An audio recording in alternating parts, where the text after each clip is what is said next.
Les 3 signes que tu es multipotentiel et que ce n'est pas un défaut. J'ai déjà fait cette vidéo il y a à peu près 1 an, donc je te la refais maintenant. Tu t'intéresses à plusieurs choses, tu as plusieurs passions, plusieurs centres d'intérêt et surtout tu refuses d'en choisir qu'un seul. Quand tu entends qu'il faudrait te spécialiser, toi ça te fait un peu peur, voire même ça te donne le vertige parce que tu as l'impression que tu louperais énormément de choses si tu devais ne t'intéresser qu'à 2, 3 ou 4 choses seulement. Tu as l'impression que si tu devais renoncer à un de ces projets, un de ces sujets, un de ces centres d'attention, en fait ce serait comme si tu refusais, que tu abandonnais une partie de toi.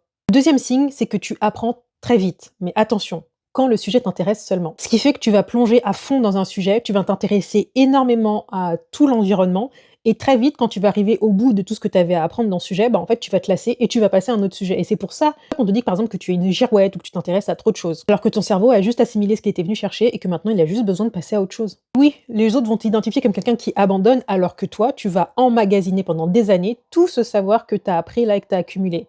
Et ça, dans plein de domaines différents. Et c'est ce qui fait que tu vas le connecter tous ces savoirs ensemble, tous ces savoirs que tu vas apprendre ensuite, ou les savoirs que tu as appris avant, et qui va faire que tu vas toujours avoir des approches toujours si surprenantes pour tout le monde, et même pour toi parfois.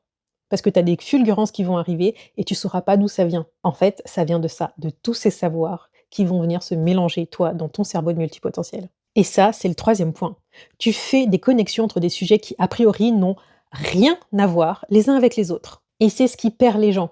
Soit ils en tirent avantage, soit ils sont complètement perdus. Tu vas associer à la fois la science et les arts, business et spiritualité, musique et stratégie, peinture et sport de combat, par exemple. Et encore une fois, je le dis, c'est grâce à ces ponts improbables que tu trouves les meilleures idées et les meilleures solutions. Et chouchou, ce que les autres voient comme une bizarrerie est en fait ta plus grande force. Ta créativité n'a quasiment aucune limite. Et c'est pour ça qu'être multipotentiel, ce n'est pas être dispersé. C'est être capable d'apprendre vite, de connecter des mondes très distincts et inventer constamment. Et donc le problème n'est pas et n'a jamais été d'avoir trop de passion, trop de centres d'intérêt. Le problème, c'est de ne pas savoir comment les organiser et ne pas savoir se créer son propre chemin. Si tu t'es reconnu dans ces 3 points, je t'invite à faire le test que j'ai créé qui est dans le lien dans ma bio. Tu recevras l'analyse complète de ton profil.